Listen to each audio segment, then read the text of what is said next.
გმირი ემზადება მოედანზე შემოსასვლელად ნიკა კაჭარავა. ძელი პასი წინა არ არის ჯარიმა. იბრძოლა ქვილითაია, გრძელდება შეტევა. შეიძლება დარტყმა. ჯანოს დუბლი.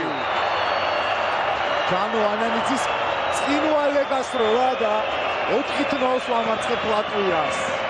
შესანიშნავი დარტყმა. ჩვენი გუნდის ლიდერი ერთ-ერთი საუკეთესო ფეხბურთელი ჩვენი ნაკრების. მეორე გოლია მისი პირველი 11 მეტრიანიდან შეაგდო. 4-0 საქართველოს ნაკრების სასარგებლოდ. მთლიანად ხედავთ ამ კომბინაციას. ჩამოიღო და გაისწორა ძლიერესი დარტყმა კუთხეში და არანაირი შანსი მეყარეს. ჩავარდა ლატვიის ნაკრების საყრდენი ზონა, ცენტრალური მცველები ზოგადად უკან ჩაჯდნენ და ორმაგი წვლილება.